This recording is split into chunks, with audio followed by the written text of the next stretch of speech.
but go learn it. Go spend some time with some operators that are doing a good job, because that will teach you more than anything you find on YouTube, on TikTok, Instagram, even this podcast. Like, yeah, I'm giving you this information, but I'm not in the kitchen. I'm in my house. But if you're next to me in the store, you're gonna learn a lot, because you're gonna see things and you're gonna ask questions, and it's gonna be more interactive. And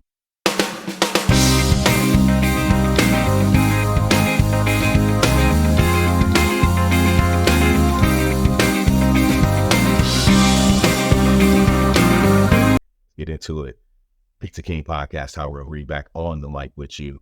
It has been far too long since I have recorded a podcast, but I'm back, and I'm looking forward to, creating some good content, talking more about pizza, engaging with more folks in the community, and, bringing people on the show, and really making this is something that is part of my, my everyday routine going forward. So, thanks to those who have stuck with me. Thanks to anybody who was engaged and reached out and, asked questions and things like that. So, without further ado, let's get into it.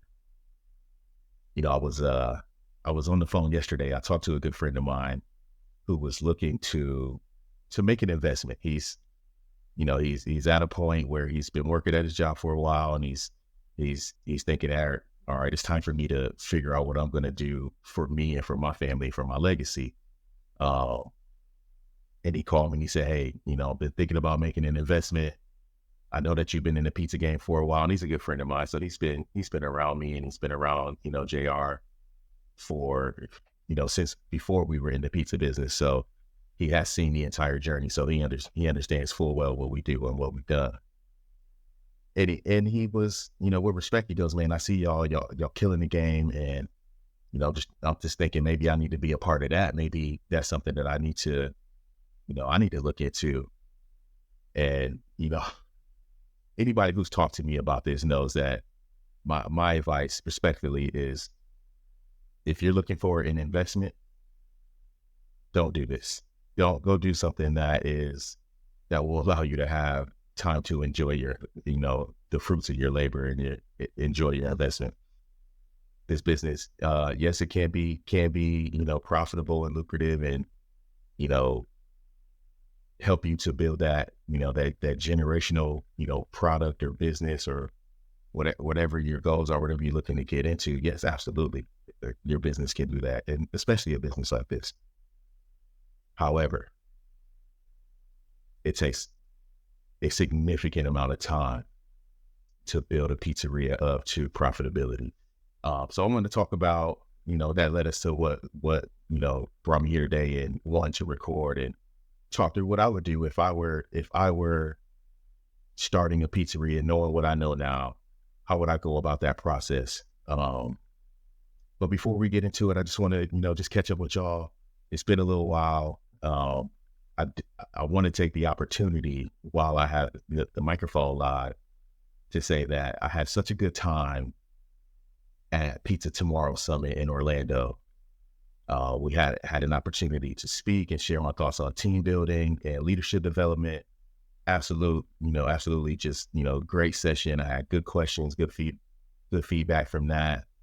And, the show in general was a lot of fun. We were, I was able to just, see a lot of vendors, see a lot of products. I was able to record a podcast with Bruce at Smart Pizza Marketing. That was dope.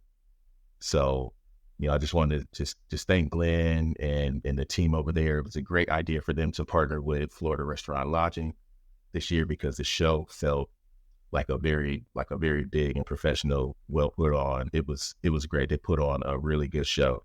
The competitions, all that stuff was great. So I only got to attend one day. So next year I'm looking forward to the 2-day experience, but I'm also looking forward to going out to LA for the Western food show. So that's going to be great in August next year. So anybody out there that is planning on attending the West Coast show, please hit me up, because I'm looking forward to meeting more people. That's one thing that I regret, was that I didn't take the time. I came in and I was focused on really preparing for my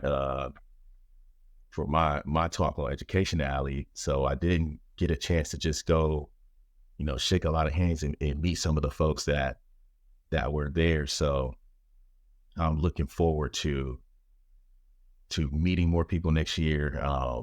Just engaging with more operators out there because, we got some really dope people in the pizza community, and, I just want to say what's up. So, if you were there and we didn't get a chance to meet, holler at me, just say what's up, and we'll plan to do something next time we're in the same place, whether it's Pizza Summit, whether it's Expo or Western Food Show. I'm gonna be at a lot of those. So definitely reach out to me. The one I haven't done the East Coast Expo. Maybe I'll figure out a way to try to do that next year. So yeah, I want to meet more folks in the game and, learn from you and, talk to you. And even if it means we find a way to do something like this where we can get together and just have a discussion here on the pod about what you've been doing. So please holler at me. We'll definitely do that. All right. But you came here for a reason. Wasn't to hear me talk about how much of a pizza fanboy I am and how I want to meet all the top pizza guys in the game. So, and girls, not just guys. There's so many dope operators. But you came to hear me talk about what I would do if I were starting another pizzeria. If I had the knowledge that I have now, which I do, but I didn't have the experience, what would I do? And I think there's so many factors that play into building a business, starting a business, growing a business. And it starts from where your goals are and what the end game, looks like for you. So I would tell you before the first step, before anything else, is to, and this is me talking about what I would be doing, but I guess I'm talking at you. But what I would do is I would spend a good bit of time in the planning phase, meaning I would spend a lot of time planning and researching menu offerings, location, site selection, vendors, equipment dealers, what the labor pool looks like. I would spend as much time as I could putting the business together on paper. Now, I get it. Business on paper doesn't mean a whole lot because once you open the door, so all plans go out the window sometimes. But it helps you get a clear understanding of what you're getting into, and whether or not it's something that is affordable, sustainable, and scalable. So I would spend a good bit of time in the planning phase. The second thing I would do, and we'll just go down a list, and if you know me, I wrote my notes down. So determining what my goals are, spending a good bit of time in the planning phase. But I would then, hold on, let me to where my notes were. Okay, here we go. I was on the wrong page looking at something else, but I'm going to talk about that in a little bit, because I talked to somebody that I'm working with currently about, what he would do differently, knowing what he knows now. So I got three quick, easy little tips to tell you where I would be focused when building a new pizzeria. First one, keep it simple. Keep it simple. Meaning keep the menu planning, keep it simple. Keep your offerings and your selections. Start simple. And if you want to start to add things and scale from there, I would do it later, but I would start with simplicity and scale from that. A coach that I work with in Atlanta on the coaching and consulting side, he gave us some great advice, and he said, simplicity scales, complexity doesn't. And that was, it was a very simple but powerful statement, meaning, the more complex you make things, the harder it is for you to repeat those actions, those processes across, multiple weeks, months, years, generations, the more complex it is, the harder it is to replicate that. So keeping it simple definitely helps. I can tell you from experience, we it must have been maybe 4 years ago, maybe 5 years ago, but we took a hard cut to our menu.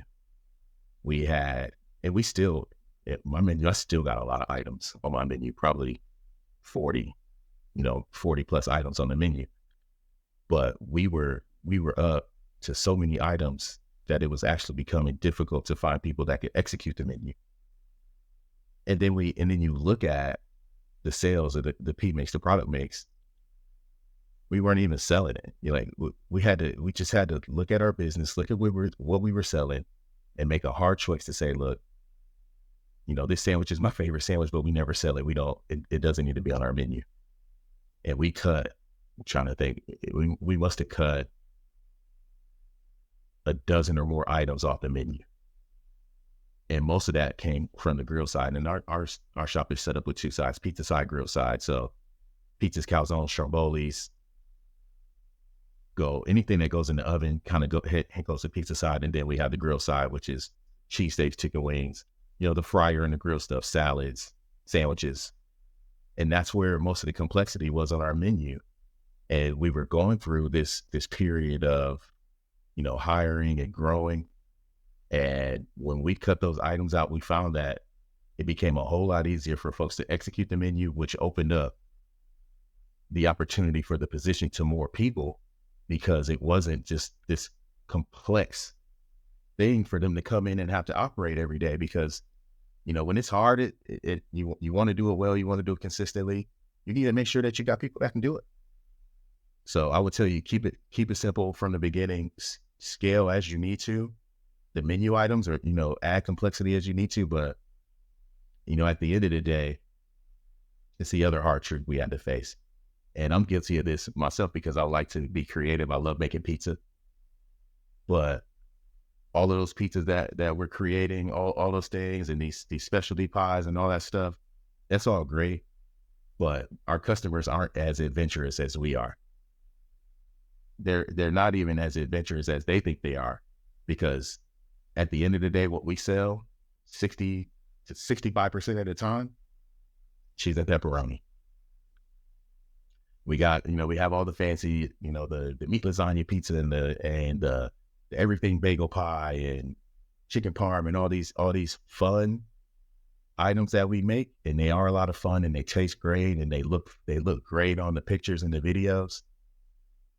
People order cheese and pepperoni pizza. That's what it is, and that's okay.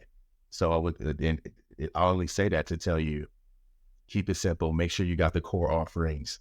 And then as you grow your customer base in your community, start to tap into what people are asking you for. Look at the modifiers and start to make adjustments based on the feedback that you're getting from your regular customers. All right. Secondly, number 2, I only got 3 tips. Number 2, you have to find a way. And this is talking through the pre-open stage, right? The build out, the furnishings, the equipment selections, the fixtures. You have to find a way to keep your costs down. You have to find a way to, on the front end, work as efficiently as you can. Sorry, I got a notification there. You have to be efficient on the front end. Well, at least I would be focused on being efficient on the front end. So I would keep costs down. Number 1, site selection. I'm looking for second gen, something that used to be a pizzeria, something that used to be, a Chinese restaurant, a wing place or something, anything with a hood in a good neighborhood. And the community matters. So I would focus my efforts on finding a second gen location in a great neighborhood, in a great community that's thriving, that is established or growing, but something that's going to, help support your long-term business. I would look for stuff like that. Secondly, equipment. I would establish a relationship with a good equipment dealer, someone I can trust, because equipment is extremely expensive, and a lot like vehicles and used cars, they drop value as soon as you make the purchase. So understanding that I could mix new and used equipment. Now we got this thing like refrigeration. We typically never buy used refrigeration because look, new equipment or used equipment comes with repair, like a repair cost, repair and maintenance. New equipment comes with repair and maintenance costs and warranties. So we, when it comes to buying refrigeration, we're going to buy freezers, we're going to buy pizza tables, we're going to buy a sandwich table, we're going to buy a cooler or something. We're typically going to buy that new. But there are some things that we don't mind buying used when the price is right, and it's, we're talking about prep tables or, racks and stuff like that, things that are non-mechanical, mechanical. I never mind buying used equipment. So I would focus on keeping my cost out, having a good mix of new and used equipment, having a good relationship with an equipment dealer that will say, hey, look, man, take it. My guy Jimmy here in Tampa, I'll buy something, you show him, and he'll say, look, 60 days, see how it goes, see if it works, if it fits, if it works for you, keep it. If it doesn't, bring it back, we'll find you something else. And he's got a ton of stuff on his lot. Look, restaurants close every day. That's the unfortunate side of this business. Restaurants close all the time. So there's always, not always, but it's usually not hard to find equipment. Some of it is gently used, some of it is, torn to shit, but you gotta have a good relationship with somebody who's not gonna try to take advantage of you. We got really lucky. We bought a mixer that came out of a school. They had like a culinary program. They bought a nice 60-quart Hobart and barely used it for a couple of years, and we got a great deal on it. So there are things like that out there. So I would spend the time and do the research to find, the best deals with reputable brands from good dealers. And that's typically based on relationships. So I'm finding those relationships, and I'm making sure that, they're taking care of me and I'm taking care of them. And then the last one,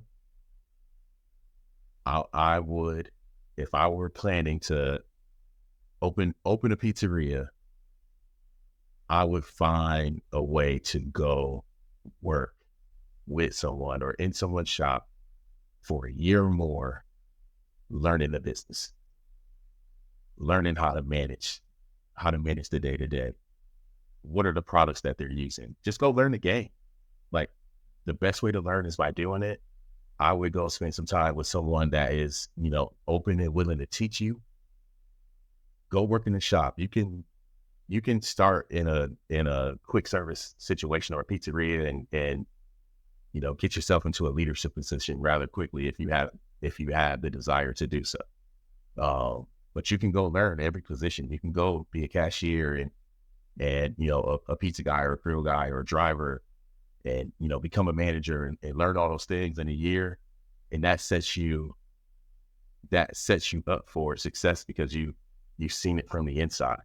Go make sure this is what you really want to do before you invest a ton of money. And to me, that's how I got into this, not intentionally, but because I worked in a pizzeria. Me and JR, because we were working for Bob, we worked for Captain Mike. We had the inside view of it, and we just kept saying yes to opportunities. And that's what led me to where I am today, right? Saying yes to opportunities, showing up with a smile on my face, willing to learn new things, willing to fail with a smile and get back up and do it again. That's how we got here. But we're talking 21 years later. But if you want to learn it, go spend some time with somebody who's doing it, somebody that has the style of pizza that you want to do, and you respect how they do what they do. Go work there. Go learn it. And don't be covert. Talk to them. Say, look, I'm thinking about getting into this in the next year or two. I'd love to spend a year with you learning this. I'm still working my job, but I can work part-time. I can do nights. I can do weekends. You can pay me whatever you can afford. If you can afford it, whatever, that's going to be up to you. If you need money or not, or doing it, so you're going to do it, just volunteer work or anything like that. Typically folks want to put you on payroll just for insurance reasons. But go learn it. Go spend some time with some operators that are doing a good job, because that will teach you more than anything you find on YouTube, on TikTok, Instagram, even this podcast. Like, yeah, I'm giving you this information, but I'm not in the kitchen. I'm in my house. But if you're next to me in the store, you're gonna learn a lot, because you're gonna see things and you're gonna ask questions, and it's gonna be more interactive, and you get to understand the seasonality. Spend a year, at least a year, so you understand the seasonality of the business where you are, because it's different depending on what part of the country you're in or what part of the world you're in. So you learn how to manage people. You understand, all the different nuances of the business, how the weather plays into it. It's a little bit chilly right now. Our dough process has to be tweaked a little bit because the weather changed. So you only learn that from doing it. And the best way is to go work with or for somebody that's doing a good job. And then, so before I go, I was talking with someone that I'm working with, and shout out to my guy Steven in Little Elm, who's opening a pizza near me, and he's really close to getting the shop open. He's gonna do this great Neapolitan style pizza out there in North Dallas. But I talked to him, and we've been working together for a few months now. And I talked to him last night, and I asked him, I said, look, what do you know now that you wish you'd known 6 months ago before you started this process? And he said, I wish I'd done my homework on finding a mentor and getting into a mentorship, because it has changed so much from where he was before we started working together to where he is now. Just having somebody that he trusts and he knows, cares about him and cares about his business, that he can, at least just bounce ideas off of, talk through my experience. And I'm not saying, work with me. I'm saying find someone who's doing what you want to do and engage with them and ask questions. And if they got a mentorship program, then, join the program, because that's going to help you. And just like the number one tip, go work with somebody. That's about as close as you can get without coming to work in my shop, is to spend time, in my coaching program, and ask the questions, and, jump on the calls, and we can talk through where we are every week. We sit down and we talk about where we are in the process, and then what the next steps are. And sometimes it's just encouragement, or sometimes it's real practical advice, or sometimes we're talking through, operational details. So, having a mentor is definitely a game changer. I was fortunate enough to spend, years with my mentor, learning the business from the inside before it was, before things were, opportunities start to come for me. So, but that's my spiel. Thanks again. It's been, 20 something minutes. So I'm going to cut it short. Please reach out to me, Instagram, Pizza King Podcast, or my main page, Tyrell Reed Sr. Ask me any questions. Let me know what you think about this. We'll be back to do more episodes, more of those things, more products, just more ways to engage. So, I appreciate everybody's time. Thanks for listening. See you next time. Peace.